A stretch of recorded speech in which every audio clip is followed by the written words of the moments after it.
ಗುಡಿಗೆ ಬರಂತಲೇ ಎಷ್ಟು ಸಮಾಧಾನ ಅನಿಸ್ತೈತಲ್ಲ.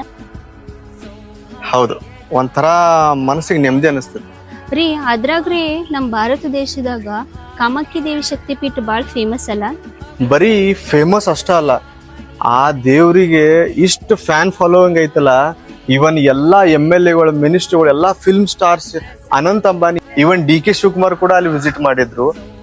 ಲಾಸ್ಟ್ ಟೈಮ್ ನಾವು ಹೋದಾಗ ನಿನ್ ನೆನಪಿರ್ಬೋದು, ಅಶ್ವಿನಿ ಪುನೀತ್ ರಾಜ್ಕುಮಾರ್ ಅವರು ಅಲ್ಲಿ ವಿಸಿಟ್ ಮಾಡಿದ್ರು. ಬಹಳ ಅಂದ್ರೆ ಬಹಳ ಫೇಮಸ್ ಐತ್ ದೇವ್ರ. ಅದ್ರ ಹಿಸ್ಟ್ರಿ ಬಗ್ಗೆ ನಿಗೇನಾದ್ರೂ ಗೊತ್ತೈತನ್ ಸ್ವಲ್ಪರೇ?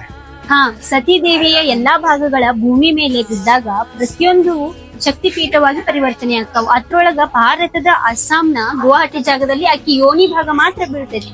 ಅದು ಕೂಡ ಒಂದು ಶಕ್ತಿಪೀಠವಾಗಿ ಪರಿವರ್ತನೆ ಆಗೈತಿ. ಅದಷ್ಟ ಅಲ್ದ ಆ ದೇವಿ ಕೂಡ ಪ್ರತಿ ವರ್ಷ ಆಷಾಢ ಮಾಸದಾಗ ಋತುಚಕ್ರ ಆಗ್ತಾಳ. ಆವಾಗ 3 ದಿವಸಗಳ ಕಾಲ ಮಂದಿರ್ ಬಂದಿರ್ತೈತಿ. ಆದ್ರೂ ಭಕ್ತರಕಿಗೇನ್ ಕಮ್ಮಿ ಆಗಂಗಿಲ್ಲ.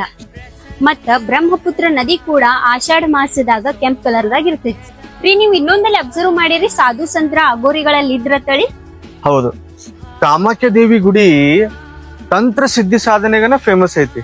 ಅದಕ್ಕೋಸ್ಕರನೇ ಅಲ್ಲಿ ಬಹಳಷ್ಟು ಜನ ಅಘೋರಿಗಳು, ಸಾಧು ಸಂತರು ಸಿದ್ಧಿ ಸಾಧನೆ ಮಾಡೋಕೋಸ್ಕರನ ಬರ್ತಾರಲ್ಲಿ. ಹೌದು, ಮತ್ತೆ ಒಂದ್ಸಲ ಗುವಾಹಟಿ ವಿಸಿಟ್ ಮಾಡೋನು, ಮತ್ ಕಾಮಾಖ್ಯ ದೇವಿ ದರ್ಶನನೂ ಮಾಡೋನು.